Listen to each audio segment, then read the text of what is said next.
Hi friends, അസ്സലാമു അലൈക്കും. നമ്മുടെ പുതിയ വീഡിയോയിലേക്ക് എല്ലാവർക്കും സ്വാഗതം. നമ്മുടെ വെറൈറ്റി ഉണ്ട് ഡെൻഡ്രോബിയത്തിൻ്റെ ബെറ്റി റോസാണ് കേട്ടോ. ബെറ്റി റോസ് പർപ്പിളാണ്, ഇതിൻ്റെ റെഡും ഉണ്ട് കേട്ടോ. അത് നമുക്ക് സെയിലായി പോയി കേട്ടോ. അത് നമുക്കിതുപോലെ നിറയെ ബഡ്, നമ്മുടെ ഫെലനോപ്സിസ് ഉണ്ടോ, എത്ര സ്പൈക്കാന്ന് നോക്കിക്കേ. 2 സ്പൈക്ക്, നല്ല വലിയ സ്പൈക്ക് കേട്ടോ.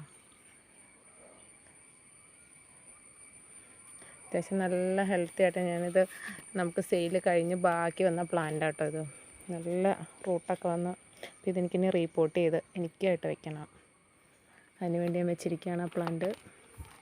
വലിയ സ്പൈക്കാണ് കേട്ടോ. ഇതിനുമുണ്ട് നിറയെ ലീഫ്, നല്ല ഹെൽത്തി പ്ലാന്റ് ആട്ടോ. എല്ലാത്തിനും നല്ല ബഡ്, ഇതിനൊക്കെ ബഡ് വരുന്നുണ്ട്. ബഡ് 2 ബഡ് ഉണ്ട് കേട്ടോ. മിക്കതിനും ബഡുകൾ വരുന്നുകൊണ്ടേ ഇരിക്കണ്ടേ. ഇതിൻ്റെയൊക്കെ ഇടയിലൊക്കെ ബഡുകളുണ്ട്.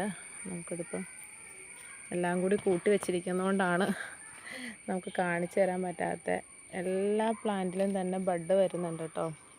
നമ്മളിതുപോലെ ഇങ്ങനെ എല്ലാം കൂടി അടുപ്പിച്ച് വെച്ചിരിക്കുന്നുണ്ട്. ബഡ് വന്നിരിക്കുന്നത് നമുക്ക് കാണാൻ ബുദ്ധിമുട്ടാണ്.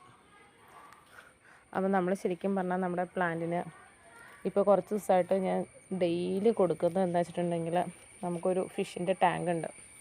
അപ്പോൾ അതിലെ വെള്ളമാണ് കേട്ടോ ഒഴിച്ചു കൊടുക്കുന്നത്. അപ്പം ഞാനത് നിങ്ങളോടും കൂടി ഷെയർ ചെയ്യാമെന്ന് കരുതി. കാരണം ആരെങ്കിലുമൊക്കെ ഫിഷിനെ വളർത്തുന്നുണ്ടെങ്കിൽ ആ വെള്ളമൊക്കെ എല്ലാവരും ഒഴിച്ചു കൊടുക്കുന്നതായിരിക്കും. പക്ഷെ നമുക്ക് നല്ല എഫക്റ്റീവാണ് കേട്ടോ. ആ പ്ലാന്റുകൾ നല്ല ഉഷാറായിട്ട്, നല്ല ഹെൽത്തി ലീഫും പ്ലാന്റൊക്കെ നല്ല ഉഷാറായിട്ട് വരുന്നുണ്ട്. അപ്പോൾ നിങ്ങൾ ആരുടെയെങ്കിലുമൊക്കെ ഫിഷിനെ വളർത്തുന്ന ടാങ്ക് ഉണ്ടെങ്കിൽ അതിലെ വെള്ളമൊക്കെ നമ്മുടെ ചെടികൾക്കോ പച്ചക്കറികൾക്കോ ഒക്കെ ഒഴിച്ചു കൊടുക്കാം കേട്ടോ. അപ്പം നല്ല ബഡും നമ്മുടെ പ്ലാന്റൊക്കെ നല്ല ഹെൽത്തി ആയിട്ട് വരും. അപ്പോൾ അതിന് വേണ്ടി വെള്ളം എടുത്ത് വെച്ചേക്കാണ്. ഇന്നിപ്പോൾ ഒഴിച്ചില്ല കേട്ടോ. കാരണം വെച്ചിട്ടുണ്ടെങ്കിൽ ഒരു മഴക്കാറുണ്ട്. അപ്പം ഞാൻ ഇപ്പോൾ 2-3 ദിവസമായിട്ട് ഞാൻ അടുപ്പിച്ച് ഒഴിച്ചു കൊടുക്കുന്നുണ്ട്. കാരണം നമ്മൾ UV ഷീറ്റിൻ്റെ അടിയിൽ വെച്ചിരിക്കുന്നതുകൊണ്ട് പ്ലാന്റിന് ചൂടുണ്ട്. അപ്പോൾ ഞാൻ ഡ്രൈ ആയിരിക്കുന്നു തോന്നുമ്പോൾ, ഇന്നിപ്പോൾ വലിയ ഡ്രൈനെസ് തോന്നിയില്ല എനിക്ക്. അതുകൊണ്ട് ഞാൻ ഇന്നിപ്പോൾ ഒഴിച്ചില്ല കേട്ടോ. പക്ഷേ നമുക്ക് നിറയെ ബഡും കാര്യങ്ങളെല്ലാം വരും കേട്ടോ. ഇതിനൊക്കെ വരുന്നുണ്ട്. അപ്പോൾ നിങ്ങളെല്ലാവരും ട്രൈ ചെയ്ത് നോക്കാം. ഇതുപോലെയുള്ള ഇൻഫർമേഷൻസൊക്കെ കിട്ടാൻ വേണ്ടി നമ്മുടെ ചാനൽ ഒന്ന് സബ്സ്ക്രൈബ് ചെയ്ത് കൂട്ടുകൂടണേ. Thank you for watching.